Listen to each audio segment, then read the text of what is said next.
시편 3편의 패턴과 연장이라는 제목으로 하나님의 말씀 전하도록 하겠습니다. 수학 이론을 다루는 책에서 프랙털 이론이라는 것을 빠짐없이 다루고 있는 경우가 많습니다. 물론 수학식으로 표현하면 이것은 전공자의 영역이 되겠죠. 이것이 무엇인가?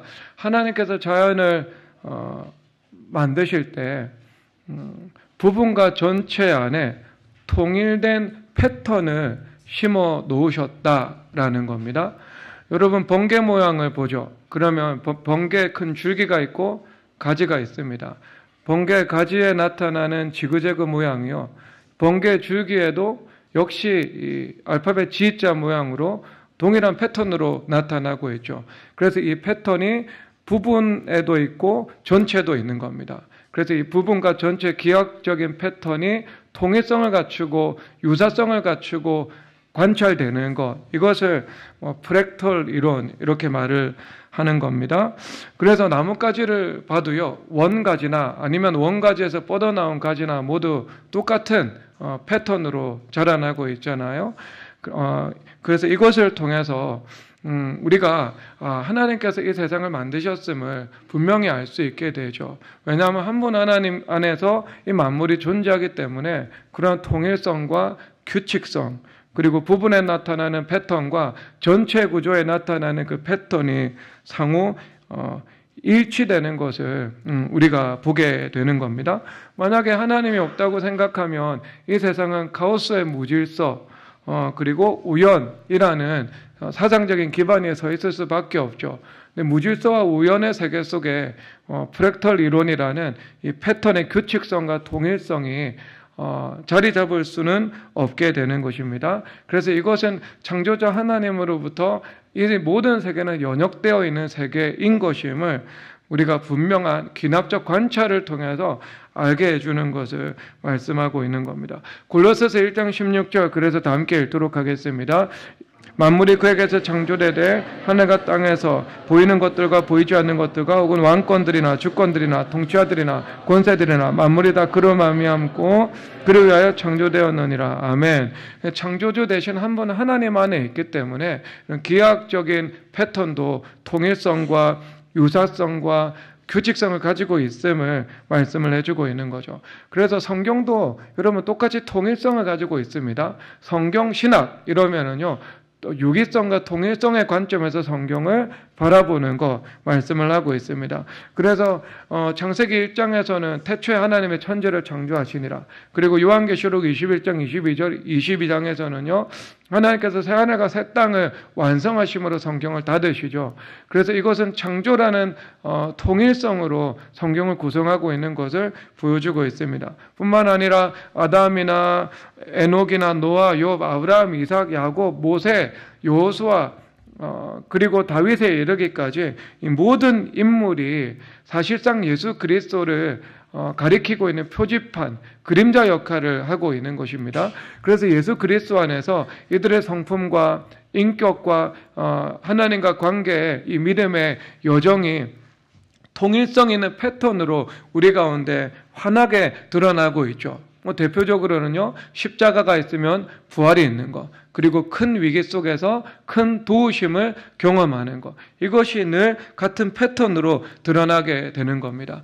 그래서 우리가 이 구약의 성경 말씀도요, 신약의 빛과 예수 그리스도라는 그 빛 안에서 볼 때 그것이 선명하게 드러나게 되죠. 왜? 예수님께서 율법의 완성이시고 율법의 실체가 되시니까. 즉 예수 그리스도 한 분 인격 가운데 성경 전체가 통일성 있게 구성되어 있다, 이것을 말씀을 하고 있습니다. 그래서 매우 성경 전체에는요, 디테일하게 들어갈 때 그런 규칙성과 패턴을요, 우리는 분명히 볼 수 있는 겁니다. 그래서 이것을 조금 한 번 더 다른 말로 표현을 하면 이것은 패턴에 반복되고 재현되는 것, 그래서 이 패턴이 전체 구조로 확장되는 것, 이것을 말씀을 하고 있는 겁니다. 그래서 저는 이 영적인 프랙털 이론을요, 유비로 가지고 와서 영적인 관점에서 설명을 하고자 합니다. 시편 3편 4절 다 함께 읽도록 하겠습니다. 시작. 내가 나의 목소리로 여호와께 부르짖으니 그의 정산에서 응답하시는도다. 아멘.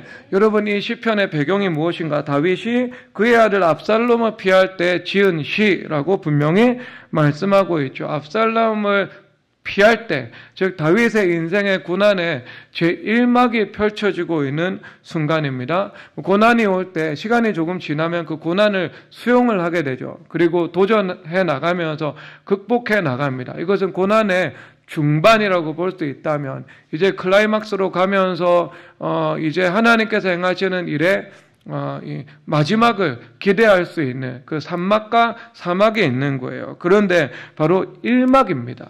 1막. 여러분, 얼마 전 조선일보에서 대한민국 그 사법부의 재판 지연이 너무나도 심각해서 1심 판결이 400일 이상 걸린다는 기사가 나왔습니다. 이 400일이나 기다려야 민사의 다툼이 결정이 날 수 있는 거죠. 얼마나 그 시간 동안 그 법적 당사자들은요, 이 피가 마르는 고통을 겪어야 하겠습니까? 그러니까 민사 1심에 이제 막 돌입한 이 순간, 이렇게 볼 수 있는 겁니다. 환란 제1막이죠. 그런데 여기서 이 시제가 중요한데요. 우리가 볼 때 첫 번째 시제는 부르짖으니 현재형 갖고 응답하시는도다, 현재형 이렇게 보이잖아요. 그런데 이 BC 1세기경에요. 유대인 학자들이 히브리어 구약 성경을 헬라어로 번역을 하고 있거든요. 그러니까 자국어 최고의 전문가들이 이 두 시제를 부정과거형, 과거형으로 번역을 해놓고 있습니다. 그러면 그들의 관점에 의하면 이것은 내가 나의 목소리로 여호와께 부르짖었더니 그의 성산에서 응답하셨도다라고 말을 하고 있는 겁니다. 그러면 여러분, 이것은 과거형이라고 볼 수 있겠죠? 과거형이라고 볼 수 있겠죠. 그래서 4절 히브리어에서 보면은요, 이것이 완료형으로 기재되어 있는데, 어쨌든 여러분, 이것을 과거형이라고 한번 우리가 인정을 하고 들어가 보도록 하겠습니다. 여러분, 고난의 1막입니다. 그러면 미래를 향한 소망을 기대하면서 내가 지금 부르짖으니 하나님께서 응답하시는도다, 응답하실 것이다, 이렇게 말을 해야 마땅하다는 거죠. 우리의 사고의 구조를 합리적으로 구성을 하게 될 때는요. 그런데 여기서 과거형을 사용을 하고 있는 거예요. 고난이 이제 시작되는데 과거형, 하나님께서 부르짖었더니 하나님께서 이미 응답하셨도다. 아직 주님의 응답이 나타나려면 한참이나 시간이 남았어요. 그런데 이렇게 기도를 드리고 있는 겁니다. 그렇다면 이것은 바로 과거형 진술을 사용하는 것을 통해서 이 패턴이 앞으로도 지속될 것을 소망하고 있는 겁니다. 그러니까 내가 지금까지 인생을 살아오면서 부르짖을 때마다 큰 위기 가운데 큰 도움을 주시는 하나님을 경험한 거예요.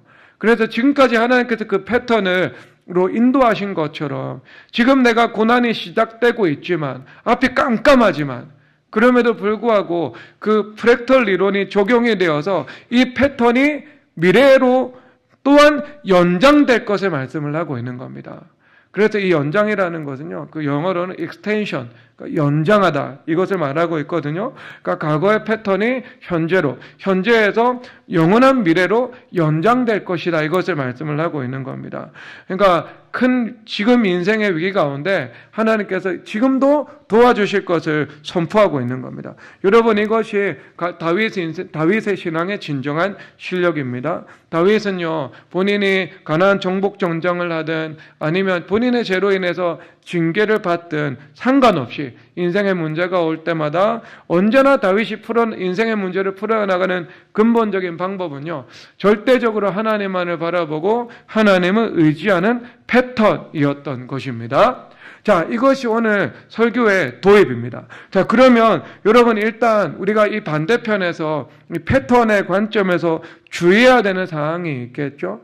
우리가 왜곡된 하나님 인식을 가지고 있다면 우리가 내 삶 속에서 또 하나의 부정적인 패턴이 반복될 것을 만들어낸다라는 것이죠.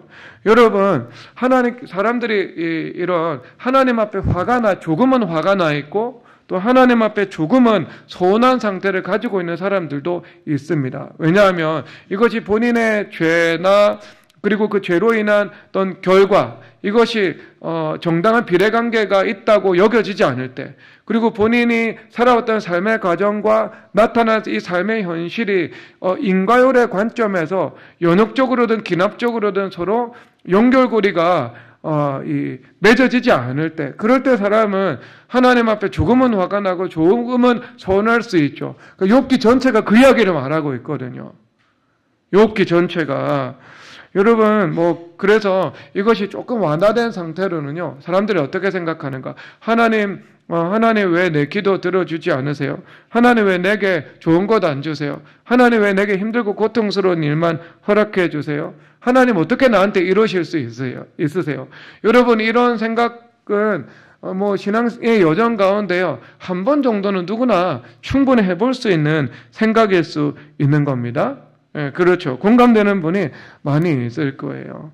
자, 그러면 여러분, 이것을 해결하는 방법은 간단해요. 이것을 독백으로 처리하지 말고요, 하나님 앞에 겸손하게 정중하게 주님 앞에 표현을 하면 됩니다.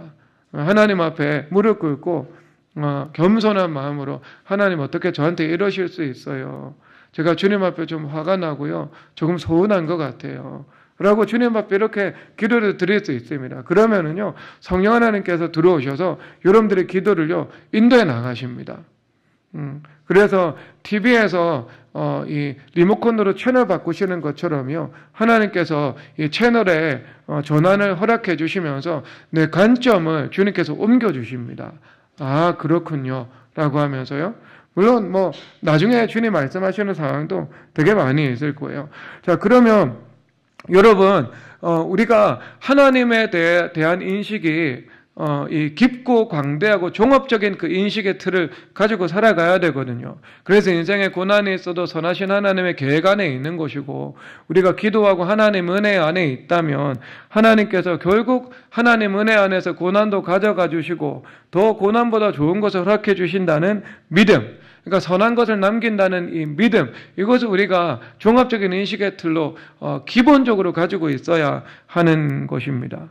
그런데 내 인생에 몇 가지 부정적인 경험을 가지고요, 왜곡되고 편향되고 지엽적인 신인식을 가지고 살아가게 되죠. 그러면 문제가 생기는데요. 문제가 무엇인가?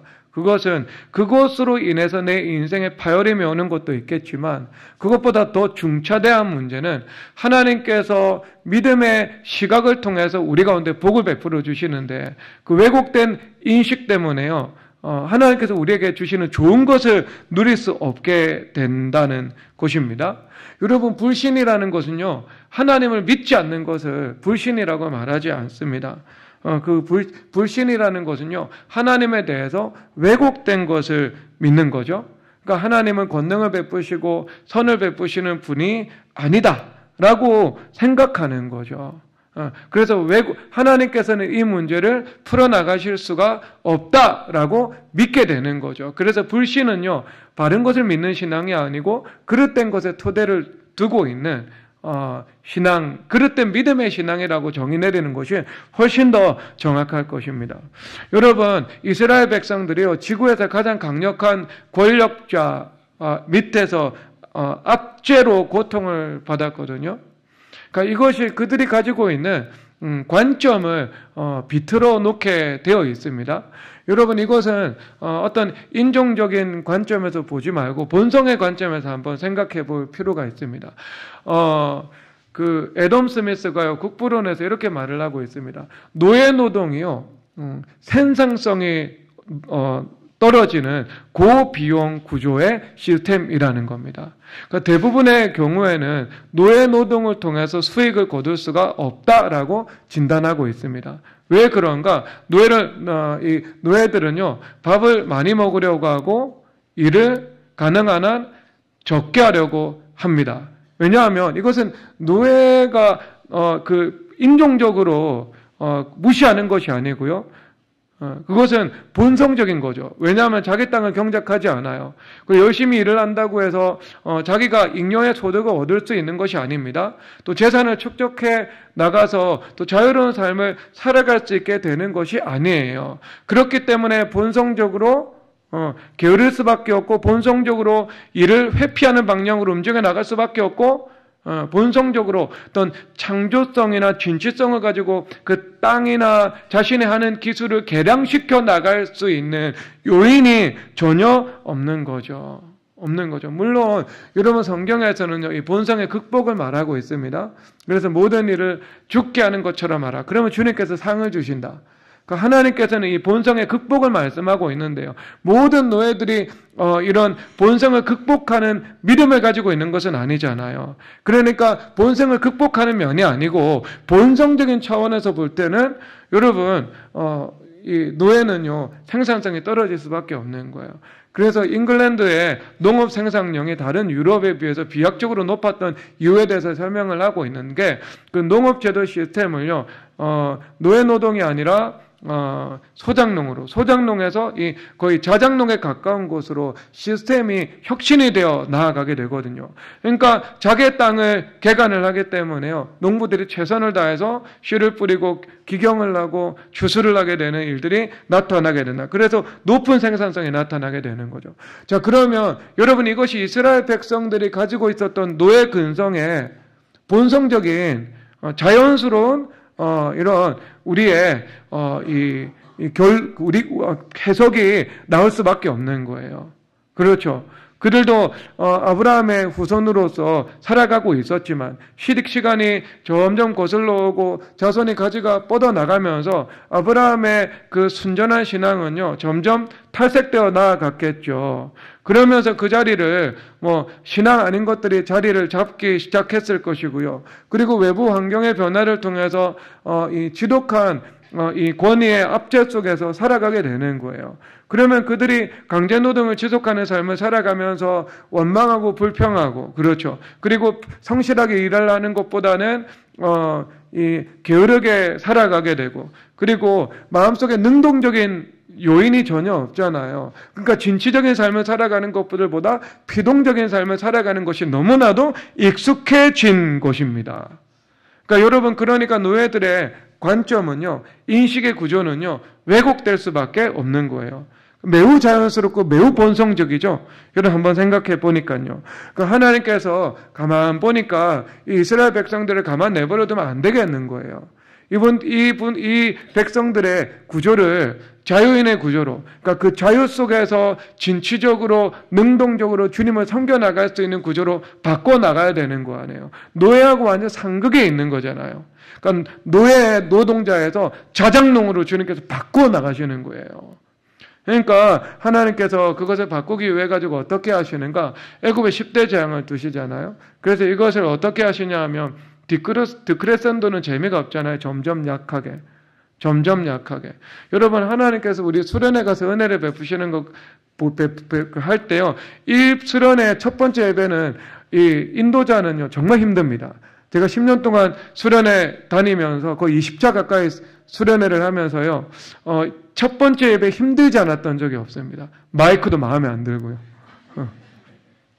그런데 마지막 날 저녁 집회는요. 훨씬 수월합니다. 시간은 훨씬 더 많이 하지만, 왜냐하면 하나님께서 그 디크레센도가 아니고요. 크레센도의 은혜를 주시죠. 하나님의 은혜가 클라이막스로 점층되어 나아가고 있거든요. 그러니까 하나님 일하시는 방법이 똑같아요. 하나님 일하시는 것처럼 서사 구조를 만들어내야 뛰어난 영화 작가, 드라마 감독이 될 수 있게 되겠죠. 상식적으로. 자, 그래서 여러분 하나님께서 처음에는요 아주 약하게 권능을 행사하십니다. 아주 약하게요. 나일강 전체로 피로 물들이는 정도의 아주 약한 기적을 행하시죠.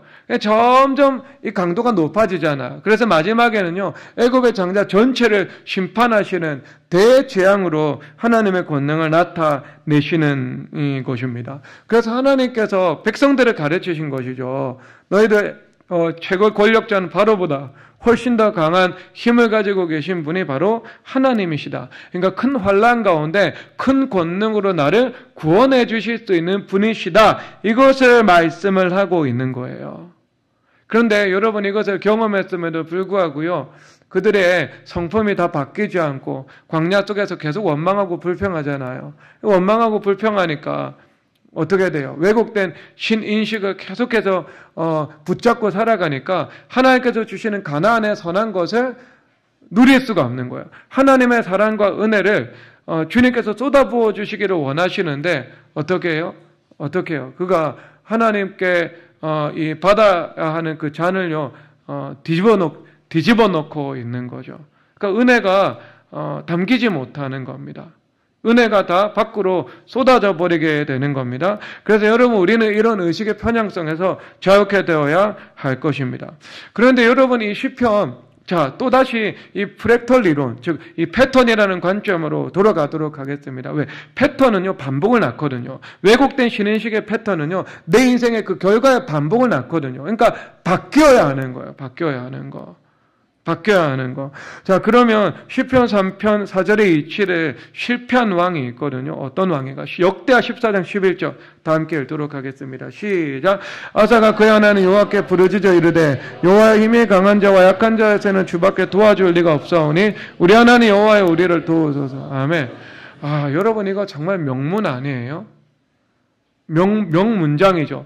강한 자와 약한 자 사이에는 도와줄 리가 하나님밖에 없사오니 여호와여 우리를 도우소서라고 말을 하고 있습니다. 여러분, 히브리어 원문도 명문이고요. 그것을 번역했기 때문에 한국어 자체도요 명문이죠. 가해사에게 하나님의 것은 하나님에게와 같은, 거물을 일어선 자는 거물을 망하는 도다와 같은, 여러분 이런 기록된 문장 가운데 정말 가장 뛰어난 이 문장 중에 하나다라고 우리는 생각할 수 있습니다. 여러분, 이 상황이 어떤가? 에티오피아의 왕 세라가요 100만 명을 이끌고 유다를 치러 들어왔습니다. 그 생사를 건 전쟁이 벌어지게 되었던 거죠. 그때 이러한 유명한 신앙 고백을 아사 왕이 남기고 있는 거죠. 그렇다면 여러분, 역대하 14장 11절은요 어떤 말씀의 패턴의 반복이죠? 어떤 말씀의 패턴의 반복이죠? 시편 3편 4절의 고백이 역대하 14장 11절에 반복된 거예요. 프랙털이지 않겠습니까, 여러분? 조금의 문장은 바뀌긴 했지만 그 문장에 담고 있는 메시지, 부르짖었더니 성산에서 응답하시는도다 라는 것과 강한 자와 약한 자 사이에 도와줄 이가 하나님밖에 없다라는 것은요 그 패턴의 익스텐션인 겁니다. 연장이라는 것입니다. 자, 그런데 여러분 이 이후에는요 아사가 큰 승리 이후에 영적으로 깨어있지 못했던 것 같아요. 여러분들이 산기도를 하다가 산기도를 안 해요? 새벽기도를 드리다가 새벽기도 중단합니다. 성경 읽다가 성경을 읽지 않아요. 그럼 하나님과 가까워진 관계가 다시 멀어지게 되겠죠. 그러면 그 틈이라는 것은 영적인 둔감함으로, 영적인 나태함으로 찾아올 수밖에 없습니다. 그러면은요, 그다음부터는 어떤 일이 발생을 하는가? 분별력이 소실이 되기 시작하는 것이죠.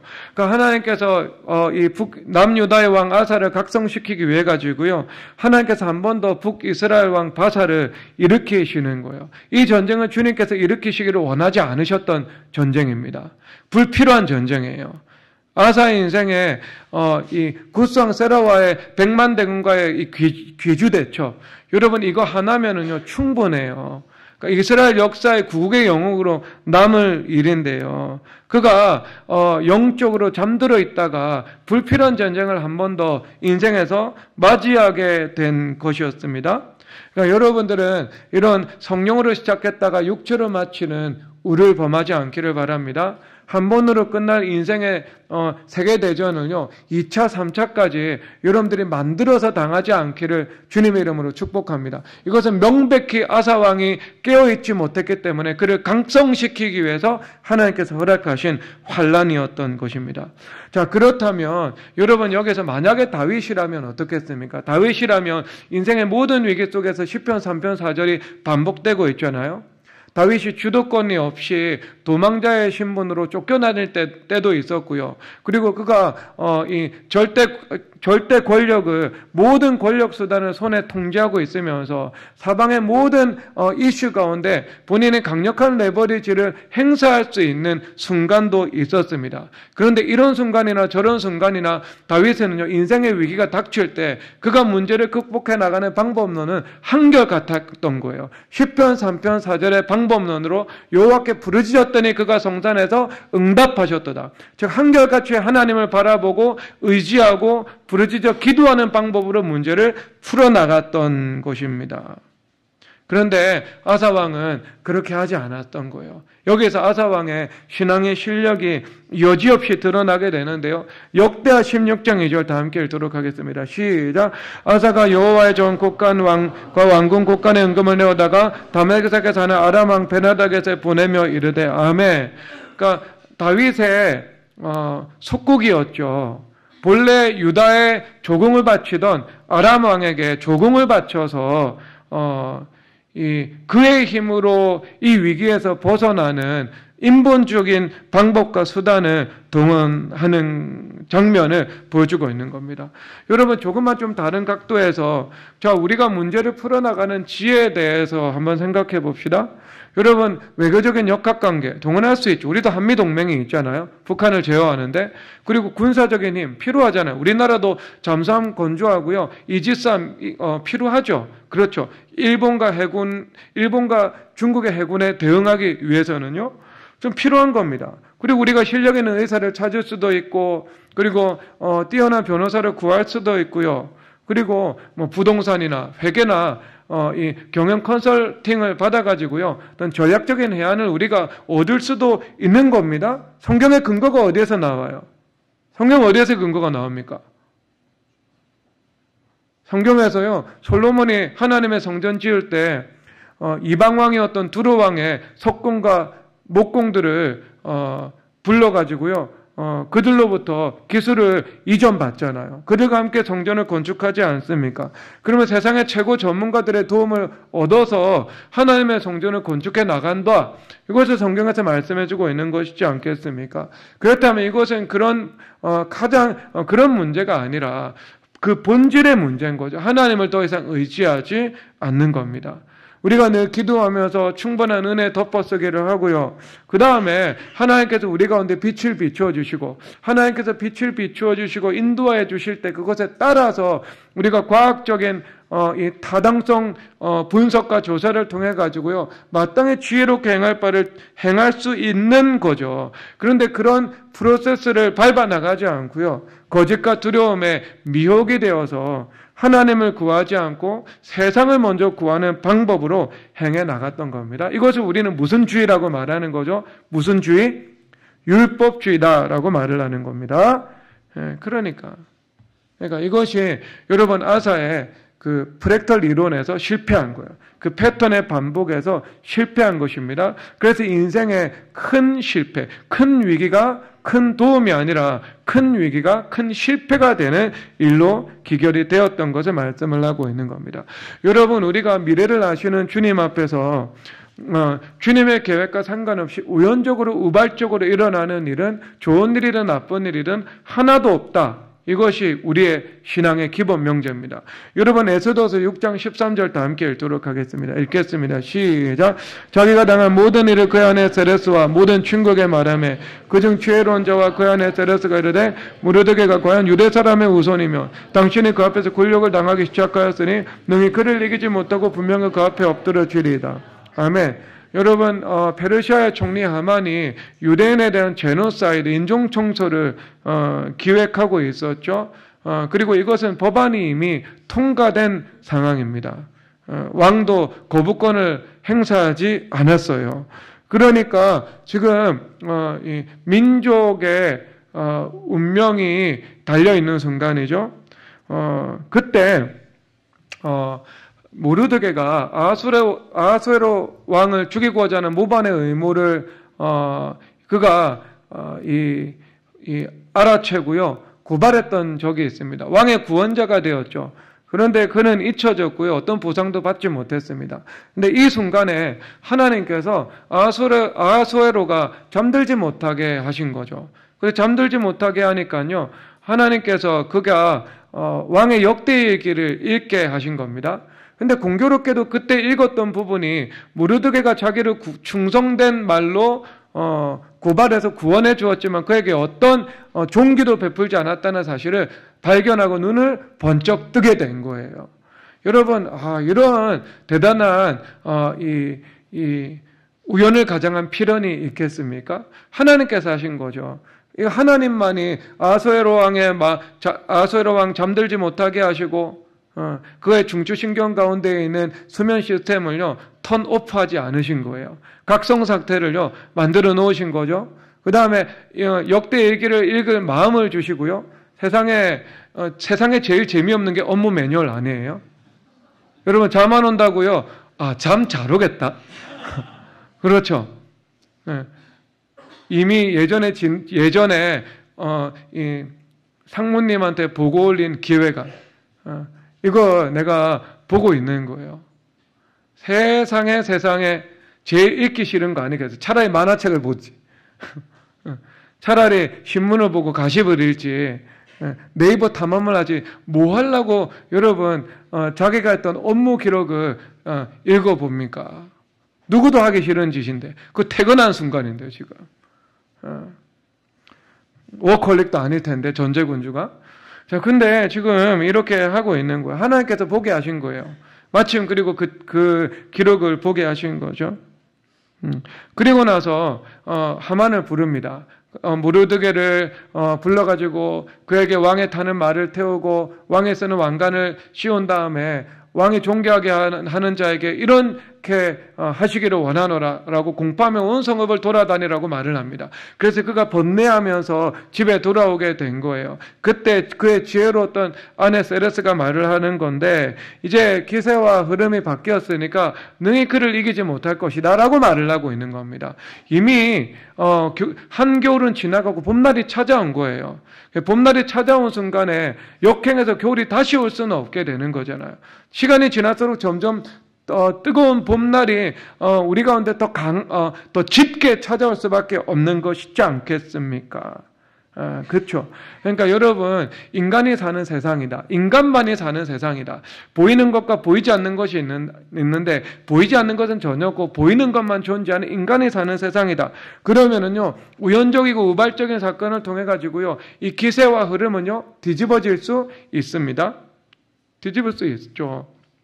여러분 인간의 코드 한번 읊어볼까요? 인간이 어떤 속성을 가지고 있는가? 인간은 의식의 편향성을 가지고 있죠. 기본 설정이요. 그리고 인간의 감정과 사고는요 뿌리 깊은 불확정성을 가지고 있습니다. 여자의 마음은 갈대와 같이 라고 예전에 되게 많이 불렀잖아요. 그러니까 여자의 마음은 감정과 사고가 불확정성의 원리에 지배를 받는다. 이렇게 얘기를 하면 해석을 하면 되겠네요. 페미니스트 있으면은요 회개하시기 바랍니다. 저는 음악적이고 문화적인 것을 얘기를 한 거예요. 제가 여성을 보는 관점이 그렇다는 것이 아니고요. 제가 모든 인간을 보는 관점이 그렇다는 겁니다. 모든 인간의 감정과 사고는요 뿌리 깊은 불확정성을 가지고 있습니다. 흔들흔들하면서 어디로 기울어질지 잘 모르는 거죠. 그리고요 또 어때요? 인간은 임의성을 가지고 있는 거예요. 뭔가 마음대로 하려고 하는 존재죠. 그리고 또 인간은요 합리성도 있는 거예요. 근데 이 합리성이라는 것은 그 숨막히기 때문에요 어떤 틈이 없다. 우리가 개입해서 조정할 수 있는 공간이 없다라는 느낌을 또 주잖아요. 불확정성이 있으면 어떻게 영향력을 주어가지고 변화를 일으킬 수도 있겠는데, 그렇죠? 그리고 또 뭐가 있어요? 인간 사회를 지배하는 거, 통계와 확률이죠. 그리고 또 평균율이라는 게 있잖아요. 여러분 이 하나같이 우리가 소망에 닻을 내릴 수가 없는 조건들입니다. 그렇죠? 여러분 평균율 좋아하세요? 평균율? 저는 평균율 별로 좋아하지 않습니다. 인정은 해도요. 그러면 평균율의 지배를 받습니다. 그러면 어떻게 생각하십니까? 평균율의 지배를 받으면은요, 미국의 슬럼가에서 태어난 흑인은요, 마약 중독자가 되는 거죠. 이것이 그의 평균율인 거예요. 평균율에 어떻게 우리가 소망을 둘 수 있겠습니까? 그렇죠.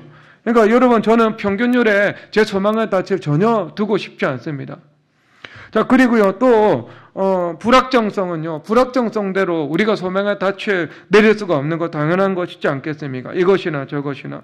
그러니까 여러분, 우리는 어디에 소망을 두어야 하는가? 우리는 하나님의 선하신 주권과, 이 하나님의 그 약속, 이것에 우리의 소망을 두어야 하지 않겠습니까? 그래서 만약 하나님께서 행하시기 시작하셨습니다. 하나님께서 일하시기 시작하셨습니다. 하나님께서 승리의 기세와 흐름으로 우리의 인생의 항로를 바꿔주셨습니다. 그러면은요, 그 은혜와 약속의 확정성의 원리에 따라서요, 바뀌지 않는 거죠. 이 기세와 흐름은요. 그러니까 여러분, 모르드게는 승리한 거예요, 이 시점에. 하만은 이미 패배한 거예요. 그러니까 한강물에 돌 하나 던진다고 해서 한강물의 흐름을 바꿀 수 없는 것처럼 이미 하나님께서 일하기 시작하셨고 행하시기 시작한 이 기세와 흐름은요, 누구도 바꿀 수 없다는 것을 말씀을 하고 있는 겁니다. 우리에게 주어지는 것은 승리밖에 없는 거죠. 여러분, 그 근거를 말하겠습니다. 출애굽기 33장 19절 다 함께 읽도록 하겠습니다. 시작.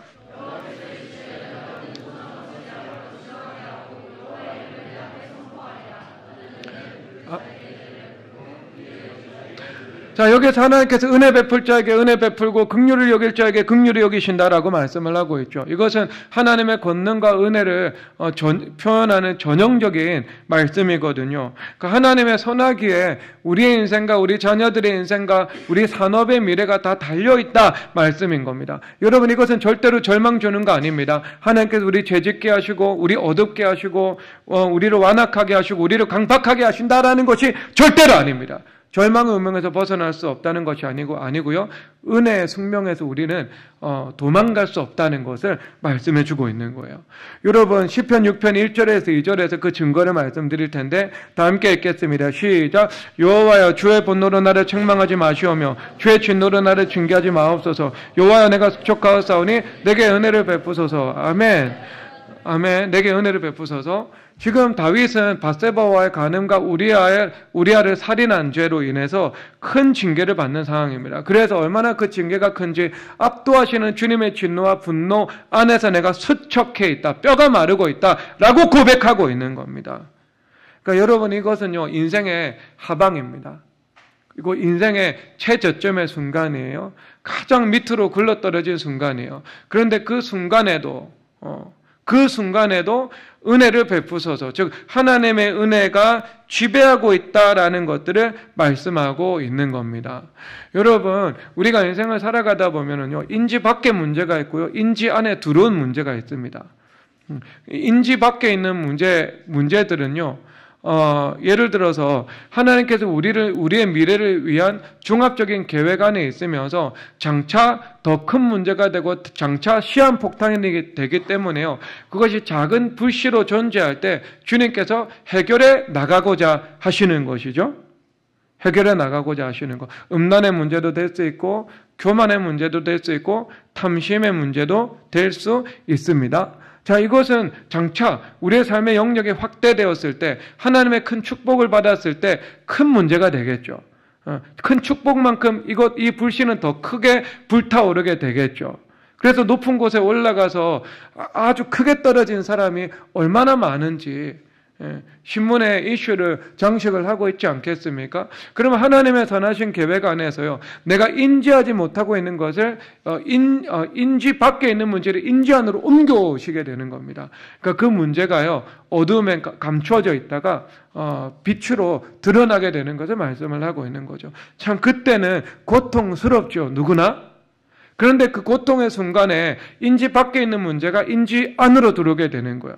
그러니까 기도의 분류표 안에 이 정리가 되는 겁니다. 인지 안으로 들어가는 겁니다. 여러분, 인지 안으로 들어간 그 기도 제목은요, 반드시 하나님의 특별한 손길 아래에서 주님께서 보호해 주시고 축복해 주시게 되는 일이 되는 겁니다. 여러분 증거가 있습니다. 성경에. 로마서 5장 20절 다 함께 읽겠습니다. 시작. 율법이 들어온 것은 범죄를 더하게 하려 함이라. 그러나 죄가 더한 것에 은혜가 더욱 넘쳤나니. 아멘. 여러분 이 표현 한번 보세요. 하나님의 은혜가 있습니다. 최저점에도 하방의 은혜가 있어요. 주의 진노와 분노 가운데에서 우리의 죄가 징계를 통해 드러나는 그 환난의 순간에도요. 하나님의 은혜가 있는 거예요. 은혜 최저점입니다. 우리는 벼랑 끝에 있고요. 그리고 심지어 절벽 아래 떨어져도 거기는 하나님의 은혜가 기다리고 있습니다. 그런데 그 은혜가 아니고 이제 인지의 세계 안에 들어와서 기도의 분류포 안에 내 삶이 이제 진입해 들어온 거예요. 이 문제는요. 이 문제는 자 그러면 어떻게 해요? 죄가 더한 곳에 그렇죠. 그러니까 죄라는 것이 율법을 통해 인식된 곳에라는 겁니다. 그런데 그곳에 어떻게 된다? 이거 은혜가 더욱 넘친다는 거예요. 더 큰 은혜로 지배된다라는 것을 말씀하고 있습니다. 그럼 그때부터는 어떻게 돼요? 은혜 주권 안에 있는 거예요. 오히려 밧세바 범죄가 커튼으로 드리워져 있을 때는요, 이것은 시한폭탄인 거예요. 그런데 이 문제가 드러났습니다. 그래서 이 이슈는요, 다윗의 기도의 분류표 안에 딱 들어가 버린 거예요. 그럼 그때부터는요, 이제 선하신 하나님의 주권 안으로, 그리고 은혜의 계획 안으로 다 들어가 버리게 되어 버리는 겁니다. 그러니까 이제 무엇이 지배가 되는 거예요? 더욱 은혜를 주신다. 그러니까 더 큰 은혜의 지배 안으로 들어가게 되는 것을 말씀을 하고 있는 겁니다. 그러니까 여러분 그것을 아니까 이제 다윗이 무엇을 하는 거예요? 발 뻗고 잠을 자기 시작하는 겁니다. 그래서 3편 5절에서 6절 다 함께 읽겠습니다. 시작. 내가 누워 자고 깨었으니 여호와께서 나를 붙드심이로다. 천만인이 나를 에워싸 진친다여도 나는 두려워하지 아니하리이다. 아멘. 그러니까 내가 밤잠 잔다는 겁니다. 평강과 안식 가운데 내가 이 고난의 1막이 시작되었지만 2막과 3막, 4막에 이르기까지 내가 이 평정심을 유지할 수 있다. 이것을 말씀해 주는 거죠. 그러면 여러분 시간 문제에 들어가게 됩니다. 여러분 마지막으로 시편 8편 3절 읽고 오늘 말씀을 마치고자 합니다. 다 함께 읽겠습니다. 시작. 주의 손가락으로 만드신 주의 하늘과 주께서 베푸르신 달과 별들을 내가 보니 라고 말씀하고 있습니다. 여러분 여기서 하나님에 관한 표현 중에요. 가장 작은 표현입니다. 성경에서 대부분 하나님의 권능을 표현할 때는요, 하나님의 손, 하나님의 표심팔, 하나님께서 보좌에 앉아 계시다가 일어서심, 그리고 하나님께서 구름과 같은 영광으로 임재하심, 이렇게 하나님의 권능을 주로 표현하거든요. 그런데 여기서는요, 하나님의 손가락이라고 표현하고 있어요. finger. 원문도 그대로 finger입니다. 하나님의 권능의 가장 작은 부분이에요. 하나님의 속한 권능의 가장 작은 부분으로 지금 뭘 하고 계신 거예요? 이 피조세계 가운데 속한 가장 크고 광대한 것을 지금 만들고 계신 거예요. 해와 달과 태양계와 은하계, 이 광대한 우주를요, 인간 세계에서 가장 크고 강대한 것을 하나님께 속한 가장 권능의 가장 작은 것으로 만들고 계신 것을 말씀하고 있는 겁니다. 그런 거예요, 여러분. 하나님의 약하심이 사람보다 강하고요. 하나님의 어리석음이 사람보다 지혜로운 거예요. 하나님의 권능의 가장 작은 부분이 인간의 권능의 가장 큰 부분보다 훨씬 더 큰 거예요. 해의 권능과 지구의 자전과 공전의 권능보다 주님의 손가락의 권능이 더 크다는 겁니다. 여러분, 이것을 우리가 믿으면서 살아가야 되지 않겠습니까? 그러므로 하나님의 주권과 하나님의 은혜와 하나님의 약속은요, 이 불확정성의 세상 가운데요, 최고의 확정성의 원리가 되는 것을 말씀을 하고 있는 겁니다. 그러니까 여러분, 인간 사고의 편파성과 인간 감정의 불확정성과 인간이 가지고 그리고 그 인간의 그 숨막히고 틈을 찾을 수 없는 그 합리성과 그리고 인간이 결코 뛰어넘을 수 없을 것 같은 그 통계와 확률, 그리고 우리를 압제하고 있는 그 평균율의 저주, 이 모든 것을 뒤집어버리고 이 모든 것을 무력화시키고 이 모든 것에 도전해서 극복해낼 수 있는 힘이 어디에 있는가? 약속에 있다는 겁니다. 그래서 여러분, 최종적으로 무엇이 이긴다고요? 약속이 이기게 되는 겁니다. 약속이 승리합니다. 그런 약속의 확정성의 원리를 붙잡고 살아가시기를 주님의 이름으로 축복합니다. 이것이 여러분들의 패턴입니다. 다 함께 일어나서 그 예수 우리들의 밝은 빛 찬송하도록 하겠습니다.